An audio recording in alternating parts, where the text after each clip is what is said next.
compartilhar com você a palavra dessa noite. Eu dei um tema para ela que é como crescem e se fortalecem as igrejas. Eu, na semana passada, quando nós estávamos aqui celebrando, comemorando os 6 anos da Igreja Nova Aliança de Arapongas, muitas coisas passaram pela minha mente, pelo meu coração, e eu consegui me recordar, inclusive, de algumas coisas especiais que Deus fez na história da vida da igreja, e muitas delas também marcaram a minha vida pessoal, O Senhor ministrou diretamente meu coração. Então, às vezes fico pensando sobre isso, O que faz com que igrejas prevaleçam, permaneçam na presença de Deus? Eu também aproveitei, obviamente, entendi que o tema, como igrejas crescem e se fortalecem, também pode ser aplicado em outras áreas da nossa vida, como, por exemplo, como famílias crescem e se fortalecem, como pessoas crescem e se fortalecem, como empresas crescem e se fortalecem. E essa mesma palavra que nós daremos essa noite, pensando um pouquinho mais as características da igreja, também podem ser aplicadas na sua vida pessoal. Você também que é um líder de célula, você que é um supervisor de células, você pode fazer essa mesma aplicação. Como cresce uma supervisão de célula? Como cresce uma célula? Como que elas prevalecem? E tudo isso é sempre muito maravilhoso. Eu quero começar convidando você para abrir a sua Bíblia, ou se você quiser usar a tua Bíblia do celular mesmo, em Atos dos Apóstolos. Nós vamos ler um trecho de Atos dos Apóstolos, que começa ali no capítulo 16, verso de número 1, e vamos até o verso de número 15, na nossa leitura. Abra sua Bíblia aí comigo.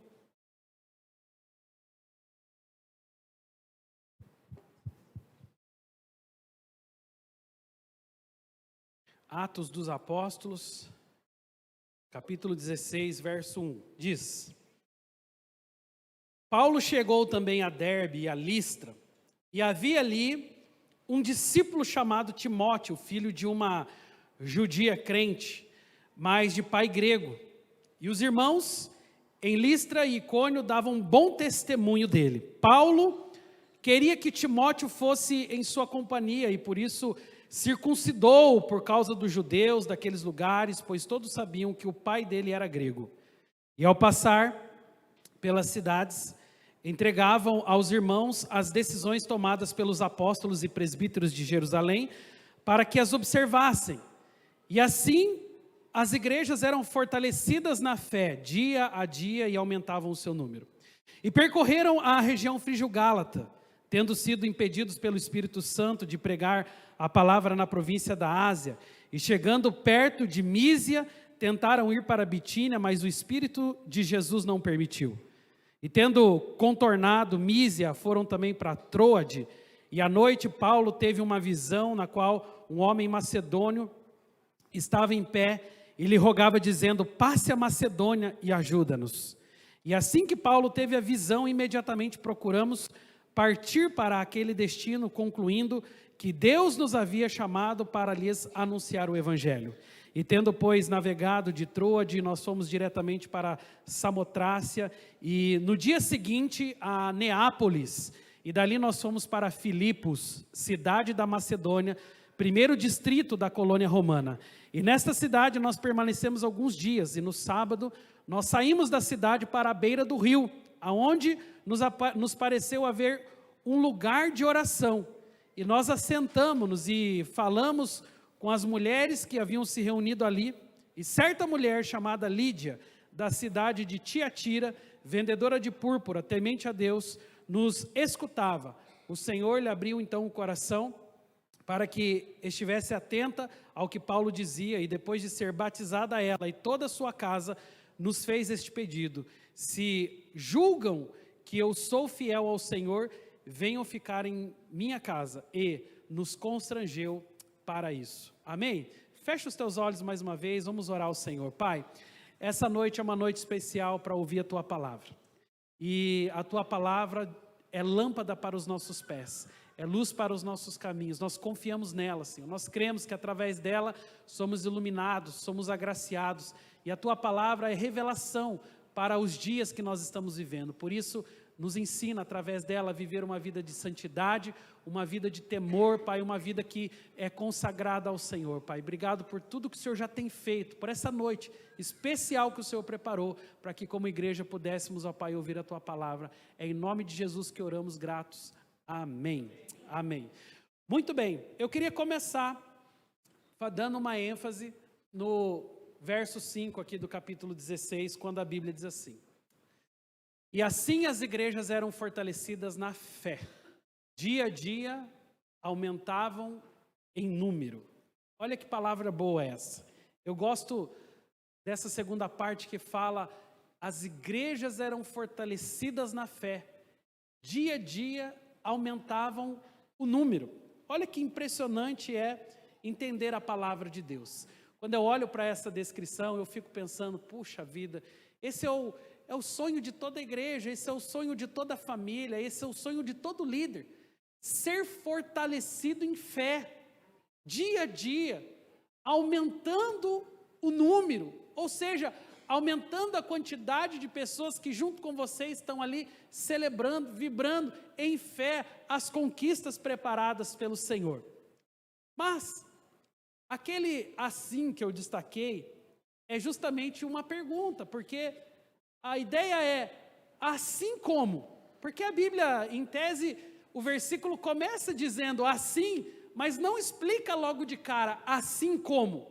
Obviamente que eu quero ser a igreja que é fortalecida na fé e que dia a dia aumenta o seu número. Obviamente que você que é um líder de célula quer ser uma célula fortalecida na fé e que dia a dia aumenta o seu número. Obviamente que você que é um supervisor quer ver a sua supervisão fortalecida em fé e que dia a dia aumenta em número. Amém?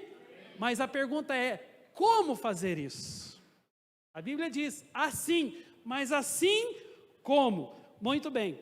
Nós, olhando para o capítulo 16, e o capítulo 16 ele é incrível porque por si mesmo aqui já tem muitas histórias que podem nos falar sobre marcas de uma igreja, marcas de uma célula, marcas de uma supervisão, marcas de uma família, marcas de um homem de Deus, marcas que podem nos ajudar a entender como Deus faz esse milagre do crescimento, do fortalecimento, do aumento do número e da fé. As marcas são importantes, porque as marcas, elas nada mais são do que as estações que nós vivemos, do que as experiências que nós temos e do que o caminho que Deus está apontando para que nós possamos crescer em fé.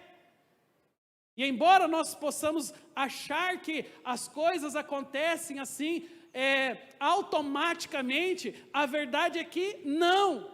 Existem sim posicionamentos, existem sim atitudes que eu e você, homem de Deus, mulher de Deus, líderes, podemos tomar para que então todas essas características que são fortalecimento, fé, aumento, possam ser implementadas em nossa vida. E você quer isso para a sua vida, para a sua história? Amém? Então eu quero começar dizendo que a primeira marca é o testemunho. Ali nós vemos o seguinte: igrejas crescem e se fortalecem quando seus membros gozam de um bom testemunho. A primeira marca do crescimento é o bom testemunho. Como isso é importante, gente? Aqui vai falar um pouquinho sobre Timóteo. Olha o que a Bíblia diz: chegou a Derbe, Paulo no caso, né? E depois a Listra, e onde vivia um discípulo chamado Timóteo. Sua mãe era judia convertida e o seu pai era grego. Os irmãos de Listra, essa parte é impressionante, os irmãos de Listra e Icônio davam bom testemunho dele. Quem era Timóteo, gente? Timóteo era um jovem, era talvez assim, um jovem iniciando a sua jornada espiritual.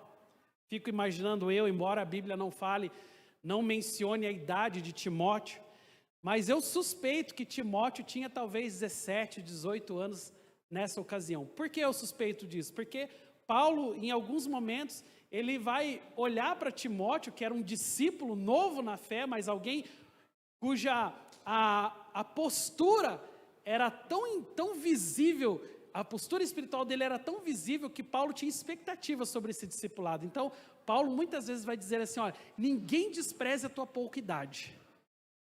Porque Paulo, aliás, Timóteo era, sem dúvida, um jovem, alguém iniciante. E Paulo estava preocupado que alguém pudesse reprová-lo só porque ele era jovem. Paulo estava preocupado que alguém pudesse reprová-lo só porque ele não tinha idade suficiente. Mas ele tinha aquilo que era mais importante, o que era? Um bom testemunho. E um bom testemunho não é autodeclarado. Se eu declarar que eu sou uma pessoa boa, né, que eu sou, né, uma pessoa que faz tudo correto, eu estou dando testemunho de mim mesmo. Em tese isso não tem validade. Mas o que a Bíblia diz é que os irmãos de Listra e Icônio davam um bom testemunho dele.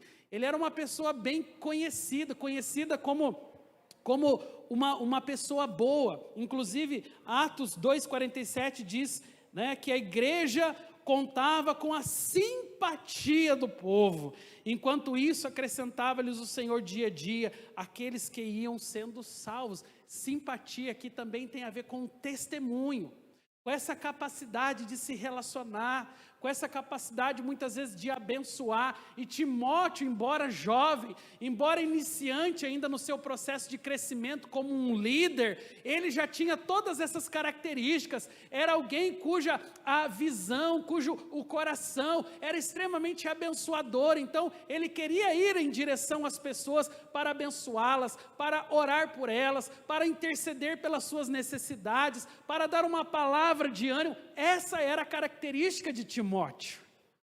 E Paulo enxerga nele um discípulo extraordinário, mesmo sendo jovem, mesmo sendo um líder ainda inexperiente, mas era alguém com um grande potencial de crescimento. Mas, sobretudo, a marca mais importante de Timóteo não era a sua liderança, a sua capacidade de se comunicar, não era a sua oração eficaz, não. O mais impressionante é que ele tinha a marca do testemunho. E como é bom quando nós, a igreja do Senhor, somos um bom testemunho, não é verdade? A Bíblia diz que nós somos para com o Senhor o bom perfume de Cristo. Então, nós precisamos exalar o perfume de Cristo.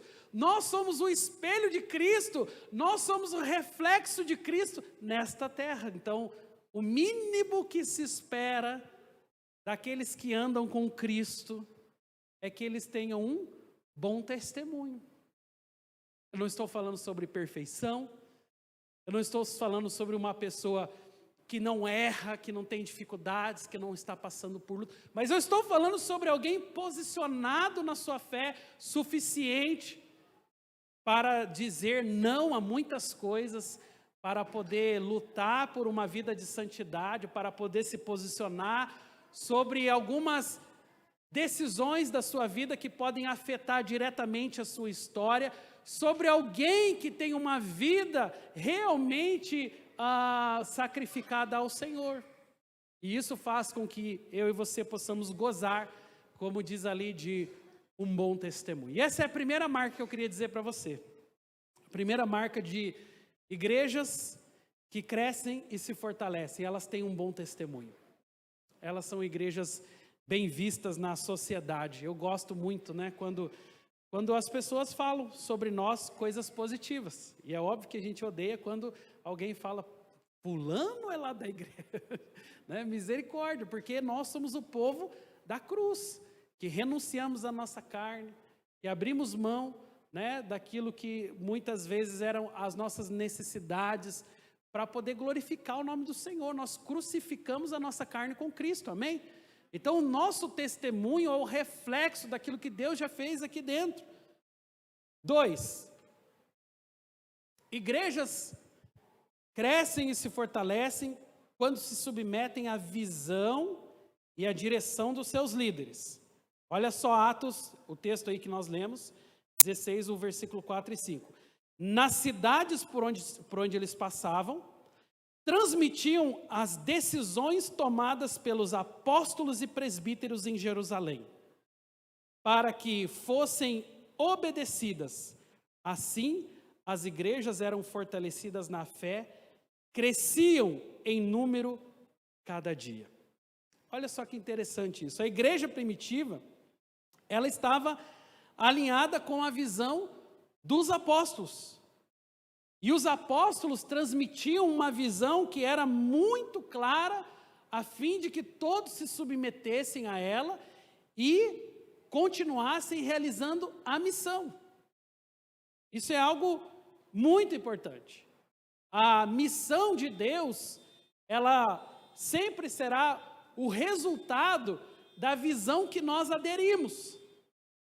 Quando nós aderimos uma visão espiritual, cujo o desejo é glorificar o Senhor através do nosso testemunho, através da nossa vida, através da nossa história.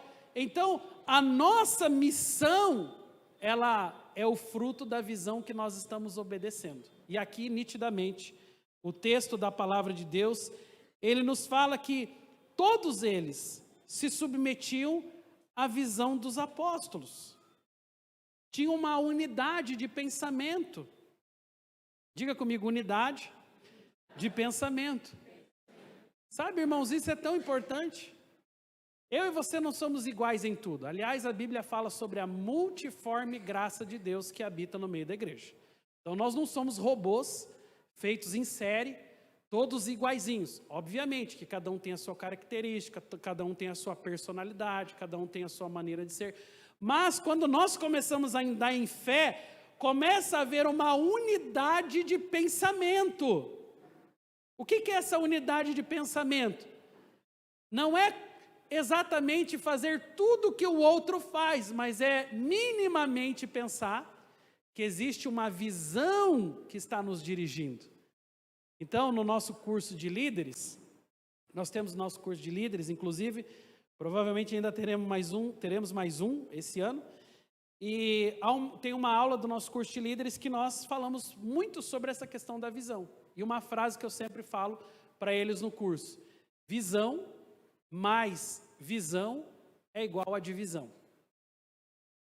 Isso se aplica à igreja, família, instituição, em qualquer lugar que você tiver. Né? Em qualquer lugar que você tiver, esse mesmo princípio se aplica, gente. Todo mundo olhou aí para ver quem venceu nas eleições.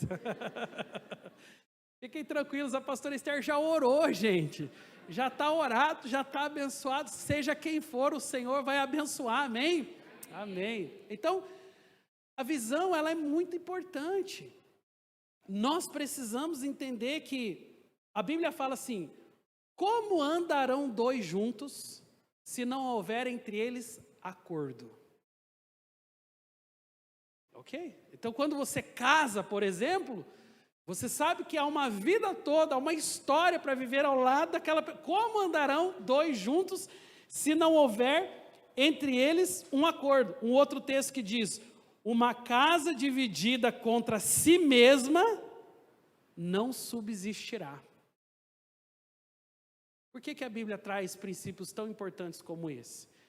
Para dizer para nós que a palavra, a autoridade dos apóstolos e a obediência dos discípulos é que fazia com que as igrejas crescessem e se fortalecessem debaixo de uma visão abençoada.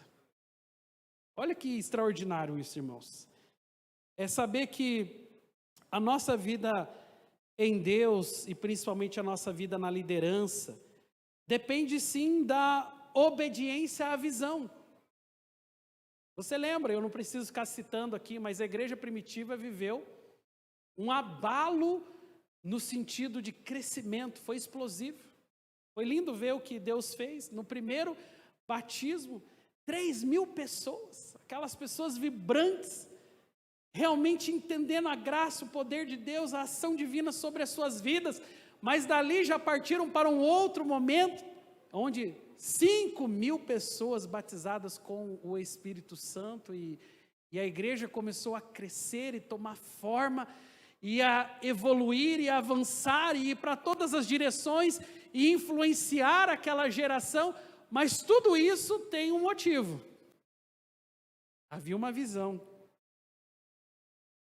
os apóstolos determinavam a visão e todos aqueles que eram discípulos obedeciam. E essa é uma marca extraordinária da igreja. Essa é uma marca extraordinária de igrejas que crescem, porque onde tem muita visão, não há nenhuma direção. Nós precisamos ter clareza para onde estamos indo, qual é o nosso objetivo como igreja, qual é o nosso papel como cristão, como homem de Deus. Quando a visão ela fica clara, você atinge os seus objetivos com muito mais rapidez. Você está entendendo essa palavra? Amém?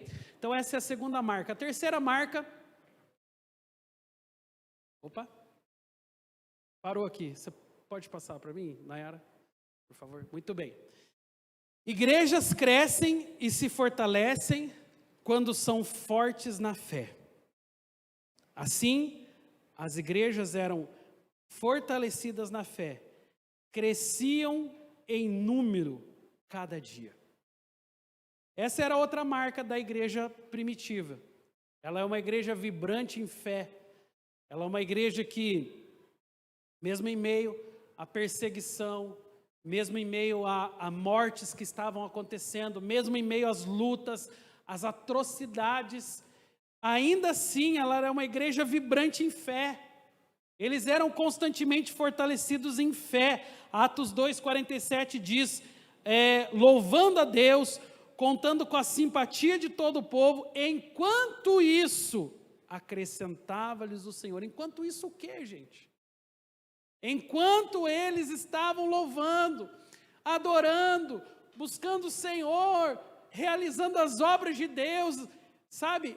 O padrão de fé deles independia do resultado que eles tiveram. Ou seja, eles não estavam exatamente buscando o crescimento, mas o crescimento foi a consequência da fé. Amém? Enquanto eles louvavam, enquanto eles adoravam, enquanto eles buscavam o Senhor, enquanto a igreja estava reunida, entendendo os propósitos de Deus, tudo isso que eles faziam cooperava para o propósito maior, que era o Senhor enchendo os corações deles de fé. E como consequência veio o crescimento. Eles não estavam buscando o crescimento a qualquer custo. Eles não estavam pensando somente em números e pessoas, não.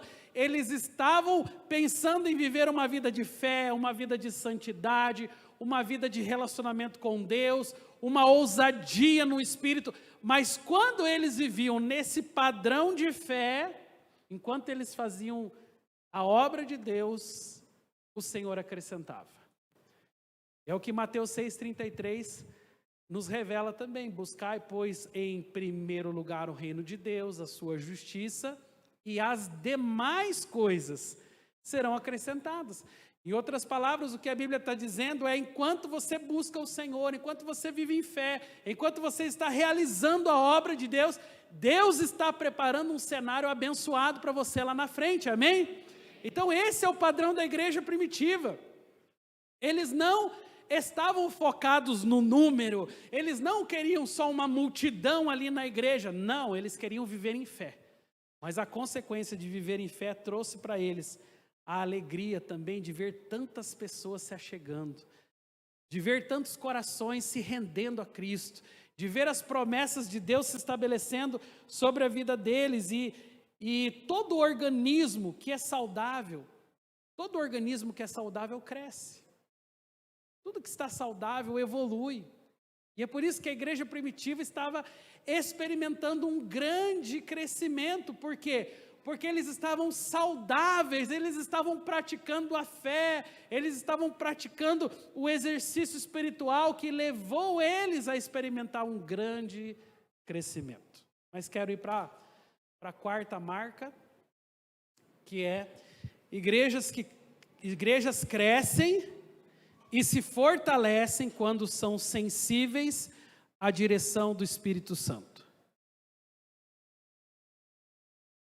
Paulo e os seus companheiros viajaram pela região Frígio e da Galácia, da Frígia e da Galácia, tendo sido impedidos pelo Espírito Santo de pregar a palavra à província da Ásia, Quando chegaram à fronteira de Mísia, tentaram entrar na Bitínia, mas o Espírito de Jesus os impediu. Então, contornaram a Mísia, descendo até Troade.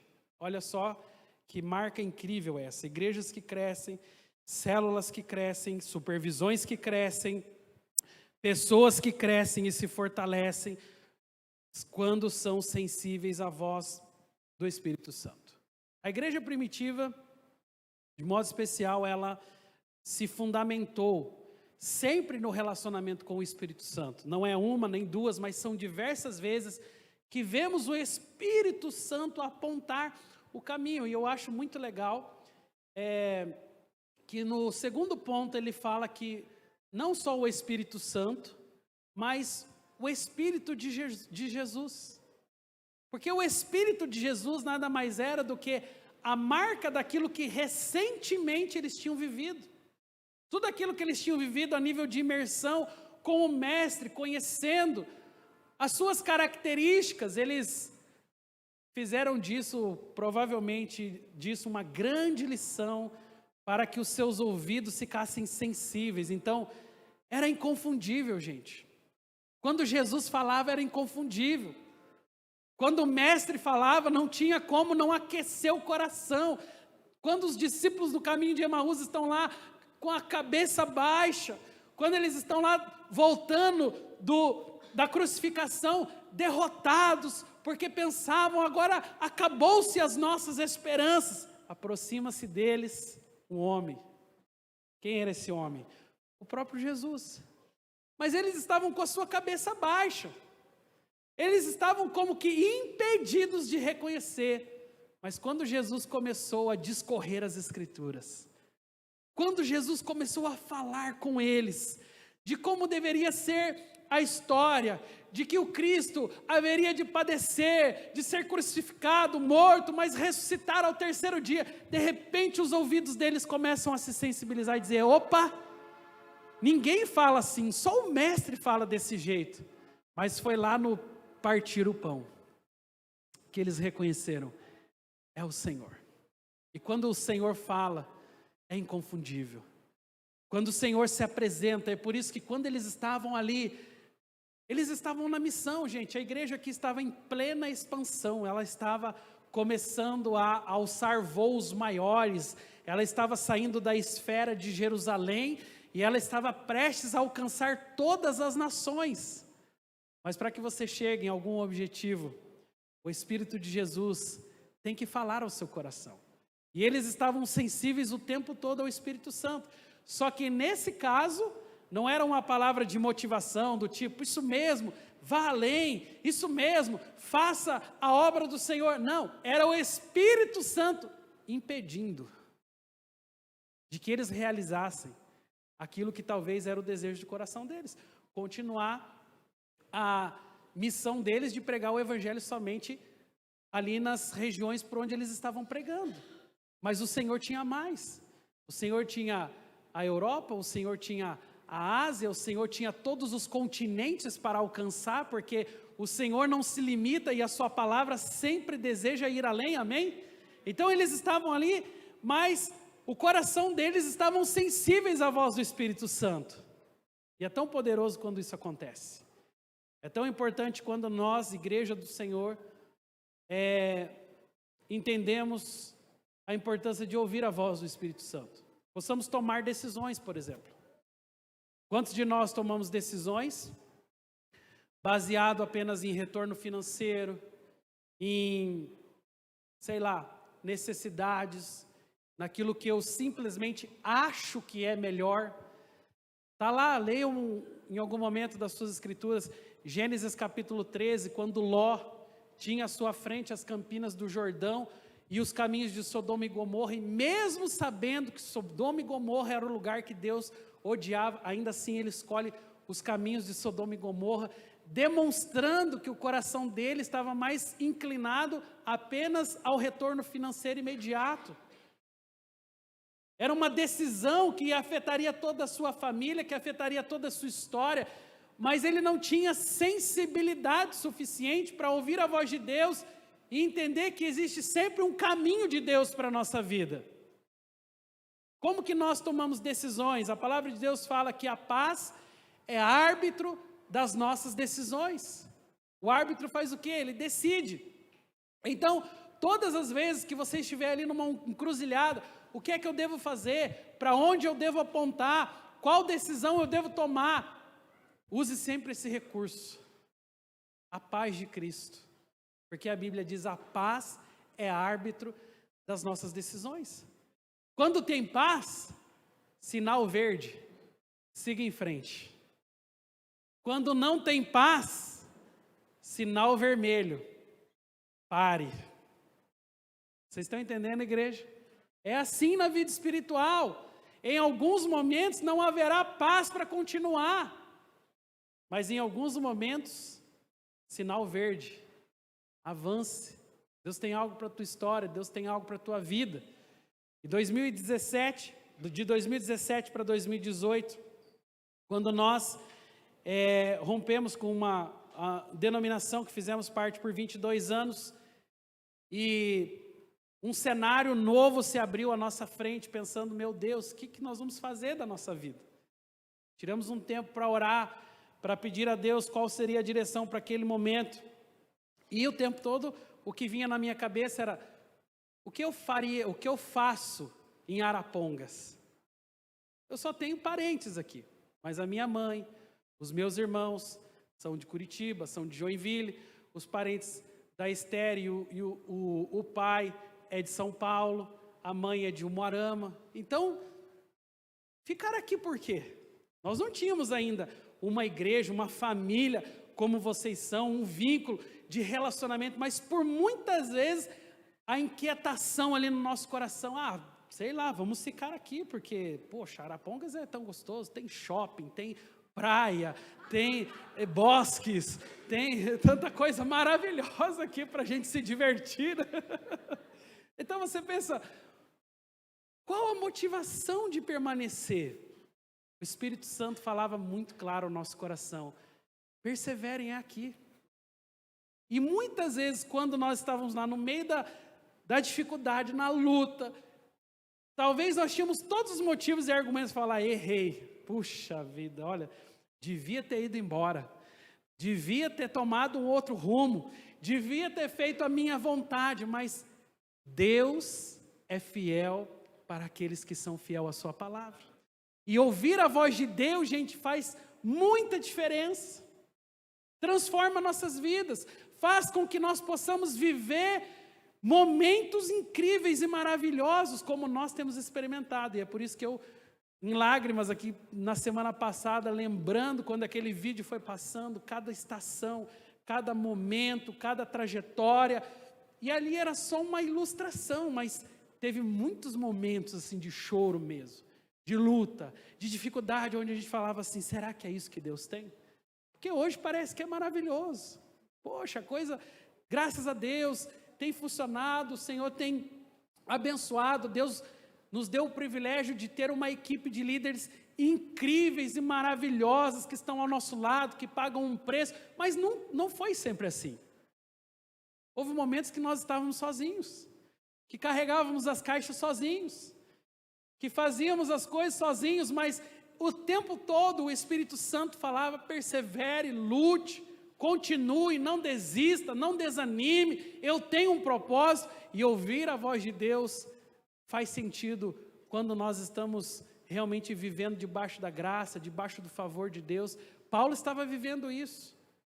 Nessa noite, o que a Bíblia diz é que ele teve um sonho, e no seu sonho, um varão apareceu, dizendo a ele para que passasse a Macedônia. Ele estava lá dizendo: ajuda-nos, nós precisamos de ajuda. Ou seja, o Senhor queria expandir a sua palavra, o Senhor queria levar a sua palavra a outros continentes, a não mais se restringindo somente a Jerusalém e o Oriente Médio. Deus queria levar para a Ásia, Deus queria levar para a Europa, mas para que tudo isso acontecesse, ele precisava de um coração, de um ouvido sensível à sua voz.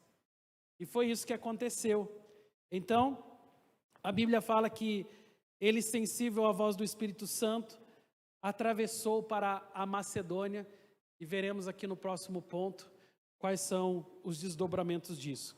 Igrejas crescem e se fortalecem quando priorizam a oração. Muito bem, agora eles já não estavam mais no Oriente Médio, eles estavam agora atravessando para a Europa, e eles estavam agora pisando em um novo solo, em uma nova terra. Agora tudo era novo, era tudo desconhecido, era uma nova região, era um lugar que Deus queria alcançar, mas até então eles não sabiam nada, nenhuma direção eles tinham o que fazer. Qual é o primeiro ato dos apóstolos quando pisam nesse novo continente? A Bíblia diz: no sábado saímos da cidade e fomos para a beira do rio, onde esperávamos encontrar, o que está escrito lá, irmãos? Um lugar de oração. E essa é uma marca de igrejas, de células, de supervisões, de pessoas que crescem e que se fortalecem. Eles sempre têm um lugar de oração. Um lugar onde eles dão espaço para que o Espírito Santo possa ministrar, para que Deus possa falar, para que a palavra de Deus possa ser concretizada na história de suas vidas. Então, a primeira grande atitude que revelou o sucesso dessa missão, eles procuraram um lugar de oração. Um lugar para que o Senhor fosse proeminente nas suas vidas. Paulo, Silas, Timóteo, nesse momento eles estavam todos juntos. Eles estavam naquela cidade por causa de uma orientação divina. Não foi o desejo do coração deles, pelo desejo do coração deles eles ficavam onde estavam. Eles estavam lá por orientação divina. Eles sabiam que o ministério, que a missão que eles estavam realizando, exigiria deles uma vida de submissão, uma vida de devoção. Então, oração era o ingrediente essencial para realizar a obra de Deus, num continente diferente, numa cultura nova, numa língua que eles sequer conheciam exatamente como eles se comunicavam. Então, tudo era novo para eles. E o lugar da oração foi o lugar onde Deus escolheu para tratar o coração deles, para ministrar e para prepará-los para dar continuidade e viver tudo aquilo que Deus sonhou para a vida da sua igreja. E é assim que igrejas avançam, é assim que igrejas crescem, é assim que igrejas prevalecem, é assim que homens e mulheres de Deus também, não somente no seu ministério, mas também na sua vida pessoal, crescem e se fortalecem. Eles entendem que existe um lugar do qual nós não podemos abrir mão, e o nome desse lugar é o lugar de oração. A oração, ela abre as portas para a evangelização. Quando você está orando, você está buscando em Deus uma direção, uma clareza para onde você quer ir, quais pessoas você precisa alcançar. Em 2020, lá na pandemia, foi quando eu estava lendo o livro do N.T. Wright, chamado simplesmente Boas Novas. Livro incrível, talvez poderia dizer que está aí na lista dos 3 melhores livros que eu já li na vida. E foi lá nesse livro que eu comecei a abrir o meu coração para entender qual é a mensagem que a igreja está pregando. Nós somos a igreja da fé e da esperança, ou nós somos a igreja do caos? Quando lia aquele livro, algo mexia com o meu coração e eu muitas vezes pensava, eu acho que eu estou mais para o pregador do caos, né? Eu estou mais para aquele que fala, cuidado, tem a besta, o 666, o anticristo, e às vezes essa palavra apavorava a vida das pessoas, né? E naquele cenário de pandemia, todo mundo pensava o quê? O fim do mundo chegou. Mas foi lá na pandemia que Deus trouxe uma clareza ao meu coração de que nós não somos o povo da má notícia, mas nós somos o povo das boas notícias. E mesmo quando estávamos ouvindo lá sobre morte, sobre sepultamento, eu mesmo fiz muito sepultamento na pandemia, e aquilo era doloroso, era triste, era difícil aquele cenário. Mas imagina, no meio de um cenário como esse, você falar de boas notícias. Você falar que Deus tem um plano na sua vida, que Deus não saiu do comando, que Deus continua governando o mundo. Sabe, essa mensagem abalava as pessoas, porque elas pensavam, tá doido? Como assim boa notícia? Como assim boa nova? Mas tudo isso só era possível, irmãos, porque a graça do Senhor estava sobre a nossa vida. Porque na oração nós descobrimos que quando nós oramos, nós estamos abrindo a porta para a evangelização. E é por isso que quando você quer ganhar alguém para Cristo, quando você quer falar da mensagem do Senhor para algum coração, primeiro você precisa se comprometer em oração por aquela vida. Primeiro precisamos colocar o nosso coração nesse lugar, no altar da presença de Deus, apresentar aquela vida ao Senhor. E sabe o que a igreja primitiva viveu? Sabe o que Paulo, Silas e Timóteo começaram a viver daqui para frente? Marca número 6. Igrejas que crescem e se fortalecem, quando aproveitam as oportunidades que Deus dá. Olha essa história que linda. Sentamos-nos e começamos, agora eles estavam aqui em um continente novo, tá bom? Eles tinham acabado de chegar na Europa, eles tinham acabado de pisar naquela terra, eles estavam conhecendo as pessoas, eles estavam saindo do lugar da oração, e olha o que acontece. Sentamos-nos e começamos a conversar com as mulheres que se haviam reunido ali. E uma das que ouviam, era uma mulher temente a Deus, chamada Lídia, vendedora de tecido de púrpura, da cidade de Tiatira.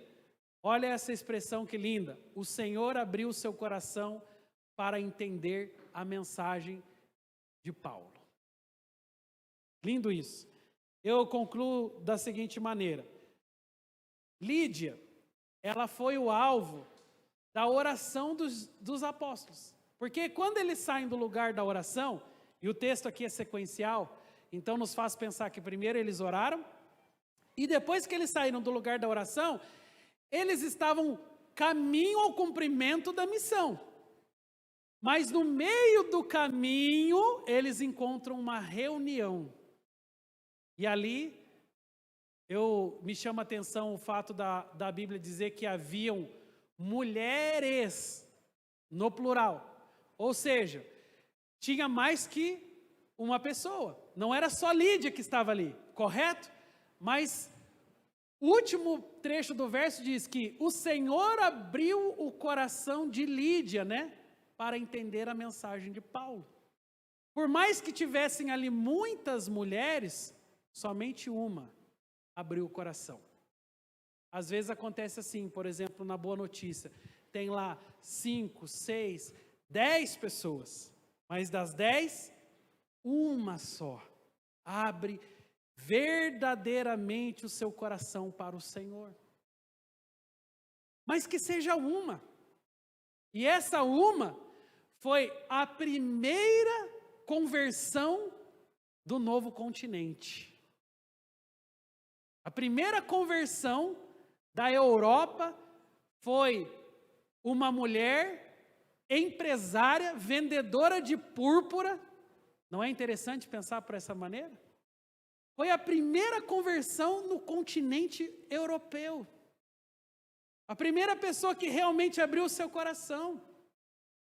A primeira pessoa que realmente entendeu a mensagem do Evangelho de Cristo. Mas nada disso teria acontecido se um dia, lá no seu momento de intimidade com o Senhor e no sono que Paulo teve, ele não fosse sensível à voz do Espírito Santo para seguir em frente. Porque se ele seguisse os instintos e desejos dele, ele ficaria onde estava, era mais confortável. E às vezes eu e você somos tentados a pensar exatamente assim. Vamos fazer do nosso jeito. Vamos fazer da nossa forma. Porque é mais confortável. Para que eu vou mexer com isso? Eu não quero me envolver. Eu não quero Não, a gente começa a relutar conosco mesmo e com Deus. Mas quem disse que a palavra final vem de nós mesmos?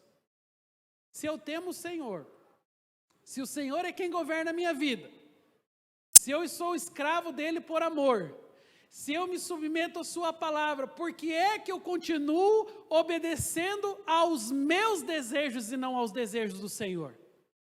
E Paulo com certeza deve ter tido um conflito lá em sua alma. Deve ter pensado, não, Senhor, já foi difícil chegar até aqui. Gente, imagina o que era navegar naquela época. Imagina aqueles navios que deviam ser um barco, na verdade. Sabe, eles atravessavam continentes totalmente desconfortáveis, correndo risco de morte, longe de seus familiares, pagando um preço muito alto, mas a obediência a Deus sempre vinha em primeiro lugar. Porque igrejas que crescem, se fortalecem, pessoas que crescem, se fortalecem, células que crescem, se fortalecem, supervisões que crescem, se fortalecem, sempre ouvem a voz de Deus primeiro. Amém? Então, o que nós vemos é que uma conversão linda aconteceu. E essa mulher, ela começou a abrir o seu coração e o Senhor começou a fazer uma grande obra sobre a vida dela. Foi um pouco além disso. Igrejas crescem e se fortalecem quando os novos convertidos são inseridos nessa nova comunidade. Atos 16:15 diz que tendo sido batizada, bem como os da sua casa. Olha só isso. Igrejas que crescem e se fortalecem quando os novos convertidos são inseridos na nova comunidade. Não parou nela. A Lídia recebeu a palavra de Deus. Mas quando a Lídia recebeu a palavra de Deus não ficou somente nela. Ela também levou essa mesma palavra para os da sua casa. E como é lindo ver que a palavra de Deus cumpre o seu objetivo. Porque Lídia agora é a primeira crente da Europa. É a luz, é o farol de Deus que se acende sobre aquele novo continente. E tudo que Deus quer fazer de forma grandiosa, sempre começa com uma família. Tem uma frase que lemos até no Café dos Homens agora, sábado, né? Era uma frase que fala assim, a luz que brilha mais longe, brilha primeiro na nossa casa.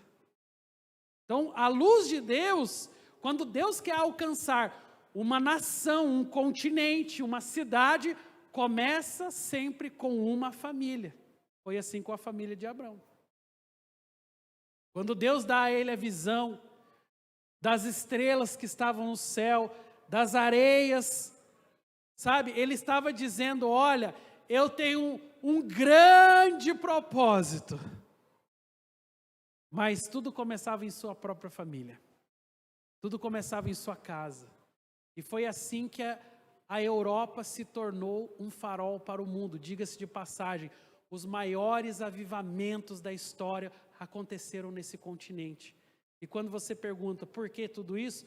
Porque alguém foi suficientemente sensível à voz de Deus para mudar o caminho, para mudar a sua agenda, para mudar o seu destino, porque Deus falou.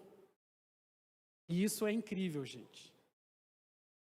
Eu reconheço que temor a Deus e conversão verdadeira vem da sensibilidade de ouvir a voz de Deus e obedecê-la imediatamente. Foi assim com o chamado dos discípulos, foi assim com muitos dos seus profetas, mas foi assim também com a igreja primitiva, que estava sensível à voz do Senhor, que entendeu o projeto de Deus, que começou a viver todos os propósitos. Então famílias eram alcançadas, vidas eram tocadas, e a exemplo da vida e da casa de Lídia, todos os seus foram batizados. E é isso que nós oramos, para que não somente você, mas toda a sua casa seja batizada em nome do Senhor, amém? Toda a sua casa tenha uma experiência com Deus, toda a sua casa se encontre com Jesus. Igrejas crescem e se fortalecem quando os novos convertidos abrem os seus lares para acolher. Olha o que diz o texto na sequência lá. Nos convidou dizendo: se os senhores me consideram uma crente no Senhor, venham ficar em minha casa. A sua casa, então, a partir de agora, torna-se o lugar para acolher aqueles que criam no Evangelho. Lares abertos a Jesus são um sinal evidente de transformação. Olha só que incrível isso. Ela disse: agora venham ficar em minha casa. Então a casa dela, a casa tem um símbolo muito forte. Que a casa é o símbolo da intimidade. Nós cuidamos da nossa casa. Muitas vezes nós cuidamos de forma tão zelosa da nossa casa, porque é para o nosso conforto, é para o conforto de nossa família, né? Mas Lídia entendeu que a casa dela era uma casa missionária a partir de agora. Que a casa dela não serviria mais somente a ela, que o sofá dela, que a cozinha dela, que os utensílios que ela tinha, que provavelmente naquela época era muito escasso, mas a Bíblia fala que ela era uma empresária, então provavelmente ela tinha, mesmo naquele tempo que era tudo muito escasso, ela tinha uma boa casa. E olha, essa mulher abre a sua casa para servir então o Evangelho do Senhor. E isso aqui é uma atitude incrível, porque lares abertos a Jesus são um sinal evidente de transformação. Aqui nós temos as nossas células. E muitos aqui são anfitriões de célula. São aqueles que recebem a célula na sua casa. Quem é anfitrião que está aqui hoje, essa manhã? Anfitriões.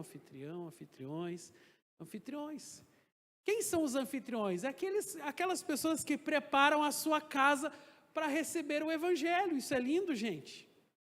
Isso é extraordinário. Como eu disse, casa, nós queremos que ela seja confortável para nós. Nós queremos que ela... Eu não quero sujar o meu sofá. No meu caso, nem tem sofá por enquanto. Não quero sujar o meu sofá. Não quero que a minha casa fique desorganizada. É verdade ou não é, gente? Né? Lá em casa eu sou o mais chato, né? Eu gosto da organização, eu gosto da limpeza. Só que na minha casa tem o maior número de TDAH por metro quadrado. Então não é fácil manter a organização. Só que nós já fomos líderes de célula, já recebemos muita gente em nossa casa. E nós aprendemos que a nossa casa é um meio, é um lugar de servir a Jesus. A nossa casa é um lugar de habitação de pessoas que também servem a Jesus. Então eu tiro o chapéu para um líder de célula, para um anfitrião de célula. Eu falo, gente, tem que ser crente para ser anfitrião.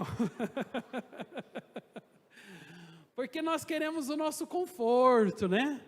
Nós queremos o sofá só para nós. Nós queremos tudo nos servindo, tudo gostosinho, ajeitadinho para nós. O nome disso é egoísmo. E é difícil ter que lidar com isso, e é por isso que eu valorizo tanto. Você que abre a sua casa para receber pessoas, para aconselhar pessoas, para receber uma célula, parabéns! Você realmente entendeu o que é evangelho. o que é palavra de Deus, como é importante, né? Você ter a arca do Senhor semanalmente ali na sua casa. É fácil? Não é fácil. Talvez naquele dia você teve que fazer a maior correria para limpar, para organizar, para deixar tudo no jeito, mas quando você lembra, é para o Senhor. Quando você lembra, é para que essas vidas que estão aqui tenham a melhor experiência com o Senhor. Isso é um coração magnífico e raro de encontrar nos dias de hoje. Porque as pessoas constroem tudo para si. Elas querem casa para elas, os bens para ela, o conforto para ela. E eu louvo a Deus que aqui nessa casa temos muitos anfitriões. E é graças à sua casa que o Evangelho está crescendo, está avançando, porque você entendeu que servir ao Senhor não é só vir na igreja no domingo, não é só ouvir uma palavra, não, servir ao Senhor é dispor daquilo que é precioso para nós. Lídia, uma empresária bem-sucedida, podia falar, deixa para lá esse negócio de evangelho, deixa para lá esse negócio de envolvimento com a obra de Deus, mas não, essa mulher ousadamente, ela abriu a sua casa, para que a Europa pudesse começar em uma casa, o grande avivamento que aconteceria naquele continente. Vocês estão vendo, gente, a importância de uma casa? Então, celebre o Senhor com a sua casa, aconselhe pessoas na sua casa, use a sua casa para fazer jantares, almoços, pode me convidar à vontade que eu vou também. A irmã concordou. Quero convidar o louvor aqui que já estou passando do tempo. Mas eu quero te convidar nesse momento a ficar em pé.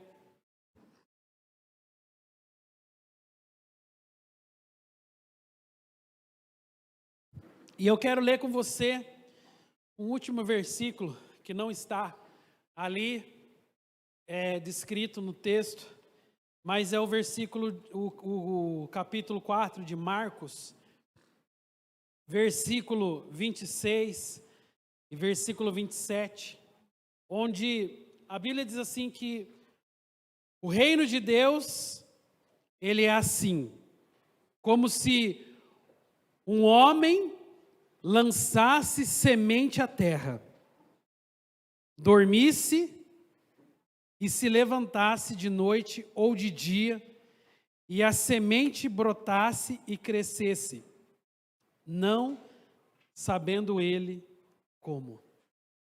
Eu gosto muito dessa palavra porque se tem algo que nós não podemos subestimar, é o potencial de crescimento de uma semente.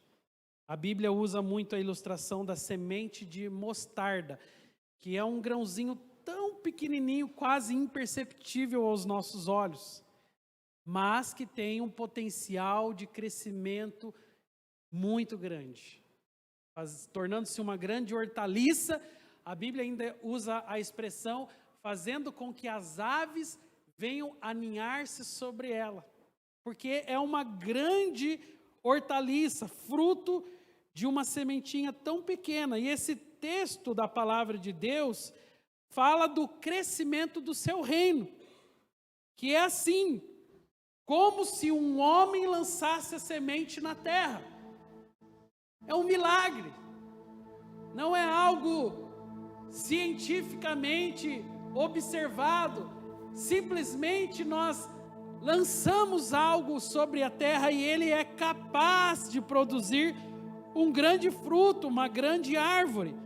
Mas o que eu acho mais extraordinário é que ele fala que depois que nós lançamos a semente, é como se o homem dormisse e ele aguardasse o resultado daquela semeadura dormindo. Mas eu fiquei pensando sobre essa palavra e lembrando que muitos de nós, às vezes, na ansiedade do cumprimento de muitas das nossas necessidades, ficamos ansiosos, ficamos desesperados, corremos de um lado ao outro, às vezes até semeamos, mas não descansamos.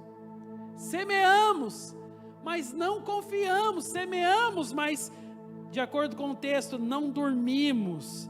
E a palavra fala que o milagre acontece quando você dorme. O milagre acontece quando você descansa. E eu quero dar uma palavra a você, semeador da boa nova, das boas notícias, semeador das palavras do reino de Deus. Às vezes você está ali ansioso porque lançou a semente, mas puxa, eu queria que ela vingasse, eu queria que ela crescesse, eu queria que fosse dessa ou daquela outra forma. Deus está nos falando essa noite: descanse, lance a semente, não deixe de lançar a semente, mas descanse. Paulo, quando entra naquele novo continente, ele vai para o lugar de oração, porque ele sabia: não há nada que eu possa fazer pelos meus próprios braços, não há nada que eu possa fazer pela minha própria sabedoria, não há nada que esteja em mim que seja capaz de mudar essas pessoas desse novo continente. Então ele vai para o lugar da oração, e quando ele vai para o lugar da oração, ele está descansando em Deus. Ele semeia, ele leva a palavra, ele ministra o evangelho, mas ele sabe dormir. E é quando ele dorme, é quando ele descansa, que Deus realiza esse milagre de que uma semente possa brotar e crescer. E é incrível que a palavra diz assim: não sabendo ele como. E é assim que vai acontecer na sua vida. Alguns milagres acontecerão fruto da sua semeadura, da qual você talvez nem esteja acreditando que é possível, que será capaz, que vai realmente acontecer, mas o propósito do milagre é esse mesmo, é que você não saiba como. É milagre mesmo, é o Senhor. O que cabe a nós é confiar, é semear, é perseverar, é dar continuidade em tudo aquilo que Deus tem sonhado para esta nação, nos projetos que Ele tem para que o seu reino possa ser efetivo sobre essa terra. Mas tudo começa com a nossa fé, com o nosso coração. E eu quero motivar você essa noite. A Europa foi mudada porque a palavra de Deus foi semeada sobre uma família.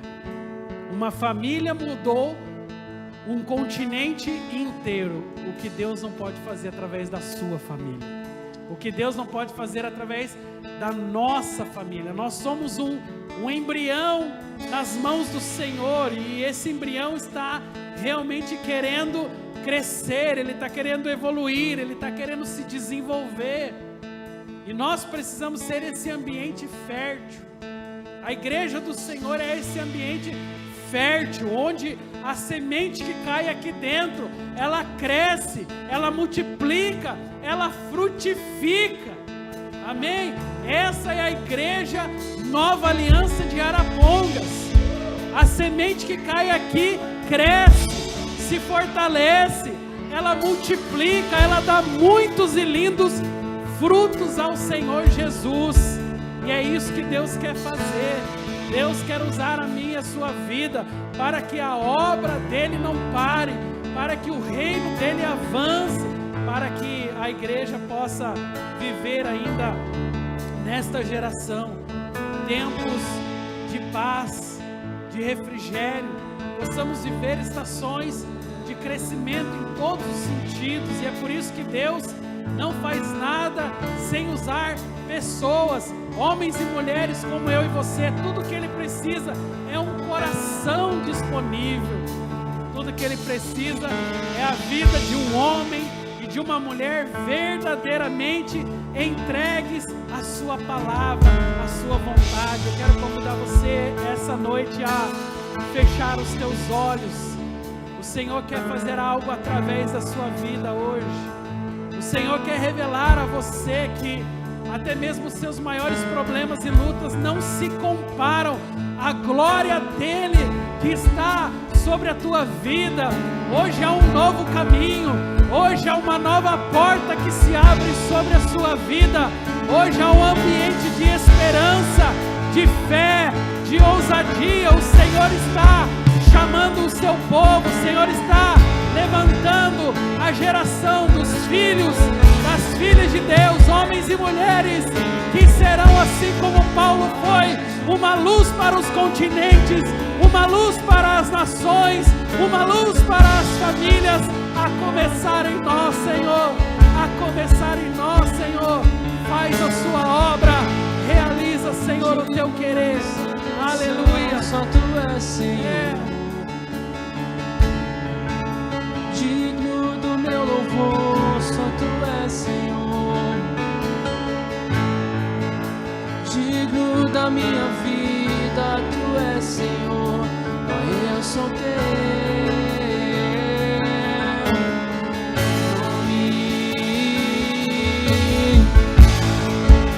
Nome que é sobre todos é o teu Jesus, fonte da salvação, só tu és Jesus, digno da minha vida, tu és Jesus, ó eu sou teu, ó eu sou teu.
construir um lugar em Ti, Jesus. Os nossos corações clamam, clamam, clamam. Nós clamamos por esse lugar em Ti, Senhor. Esse lugar de descanso para nossa alma.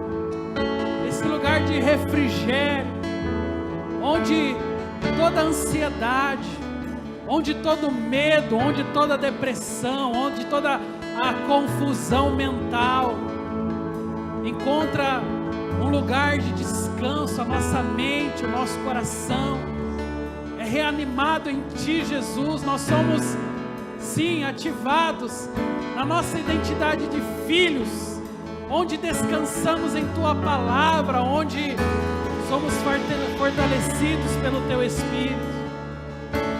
Ó Senhor, eu quero clamar que o Espírito Santo venha sobre as nossas vidas essa noite. Tira toda a inquietação, tira todas as vozes, Senhor, que estão tirando o destino dos Teus filhos. Tira todo o engano, Senhor. Eu declaro hoje uma percepção espiritual. Eu declaro hoje, Senhor, um discernimento, uma capacidade de enxergar as ações, de ouvir com sensibilidade a voz do Teu Espírito, Senhor. Tira todas as outras vozes, tira toda a interferência, Senhor. Tira tudo aquilo que hoje está gerando confusão na vida dos Teus filhos e liberta-os, Senhor, para um tempo de crescimento, de avanço, para um tempo, Senhor, de uma nova realidade, uma realidade espiritual, uma realidade celestial. Sei que existe mais, leva-me mais fundo. Vem encher esse lugar. Aleluia! Que seja aqui na terra como é nos céus. Libera o Teu poder, libera o Teu poder. Sei que existe mais, leva-me mais fundo. Vem encher esse lugar, que seja aqui na terra como é nos céus.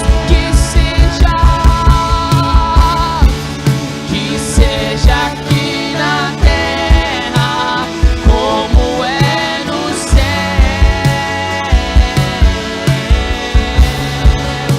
Que seja Jesus, que seja aqui na terra como é nos céus.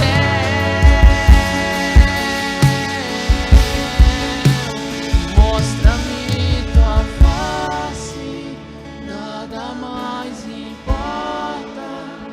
Espírito Santo, eu anseio por Ti, rendido eu estou, e eu me entrego totalmente, totalmente.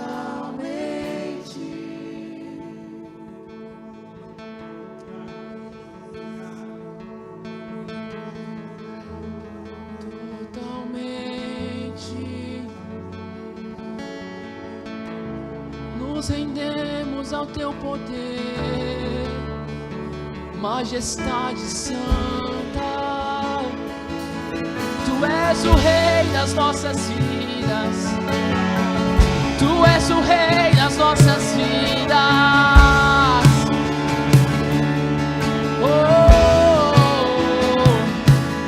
Tu és tudo que temos.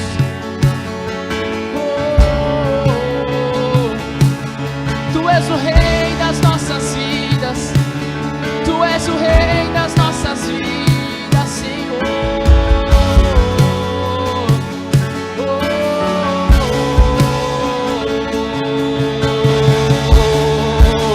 Importa que Ele cresça,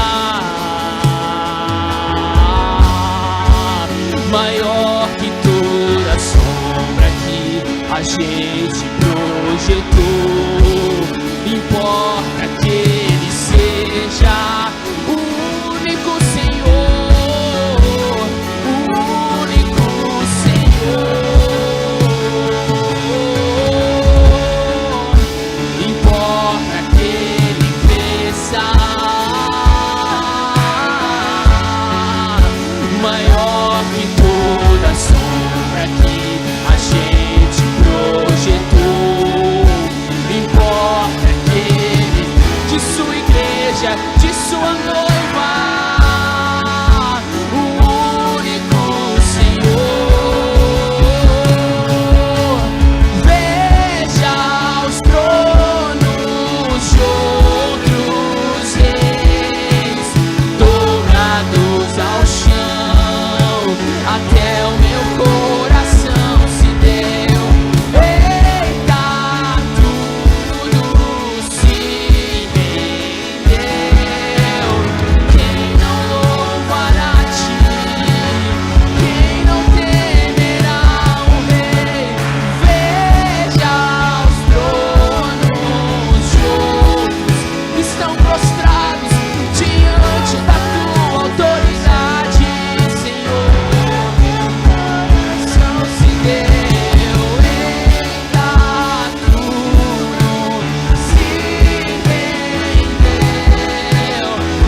tudo é conta pro Senhor, pra tua glória, e Ele virá,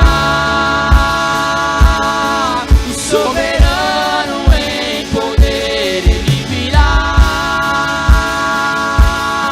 e o governo está nele. Vejam, Ele traz consigo a sua recompensa. Ele virá,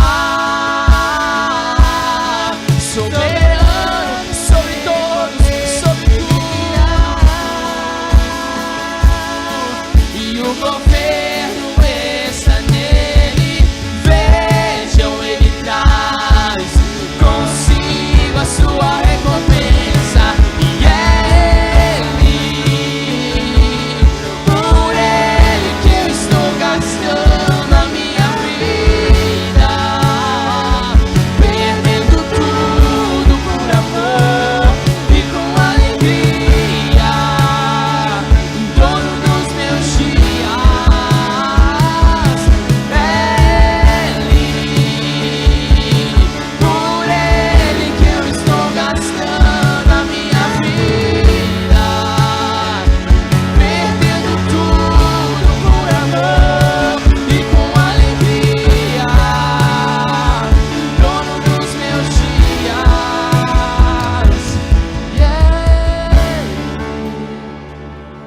Por Ele que eu estou gastando a minha vida, perdendo tudo por amor e com alegria, dono dos meus dias. E é por Ele que eu estou gastando a minha vida, perdendo tudo por amor e com alegria, dono dos. Ele virá, e Ele virá, soberano em poder, Ele virá, e o governo está nele. Vejam, Ele traz consigo a sua recompensa. Aleluia. Aleluia, aleluia, aleluia. Feche os teus olhos. Pai, nós somos gratos, Senhor, por tudo aquilo que o Senhor tem realizado em nosso meio, Pai.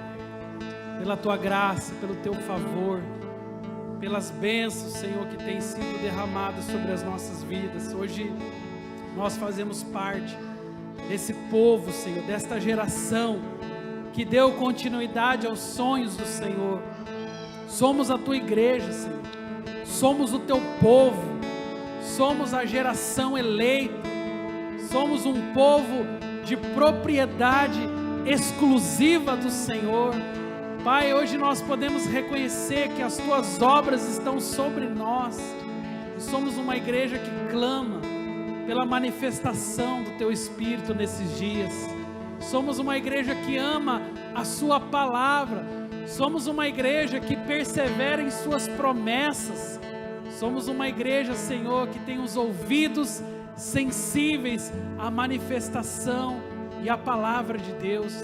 Por isso, Pai, com misericórdia e graça, usa as nossas vidas pelo teu nome santo, Pai. Que sejamos verdadeiramente o sal, a luz desse mundo perdido, Senhor. Que sejamos o povo que fará a diferença em todas as esferas da sociedade. Somos a igreja do Senhor que está nesse momento, Senhor, ministrando vidas, tocando corações. Somos os líderes que aconselham pessoas em depressão, em ansiedade, com tristezas profundas.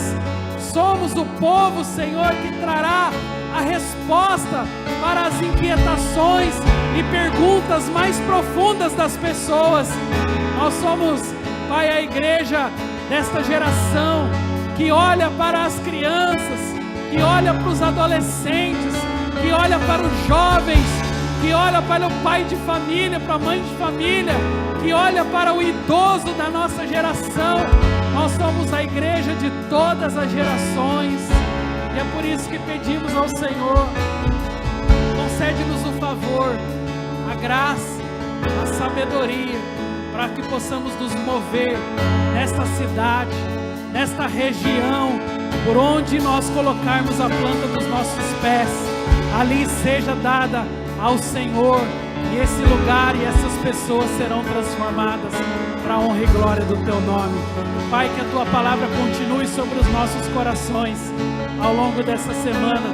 Oramos também para que a Tua vontade se cumpra nas eleições, para que o Senhor possa abençoar as lideranças, os governos, não somente da nossa cidade, mas de todo o nosso país, onde vemos tantos indícios de maldade e corrupção. Hoje nós oramos para que isso se inverta, Pai, que o Senhor levante homens e mulheres de Deus, também no cenário político, pessoas consagradas, que não têm corações corruptos, Pai, mas que sim, olham para esta nação com olhos de misericórdia. Sim, ó Pai, nós oramos, porque cremos em milagres, cremos em um Deus de restauração, em um Deus que pode sarar não somente as vidas, mas pode sarar uma nação toda, quando ela se inclina, quando ela se ajoelha, pedindo ao Senhor socorro.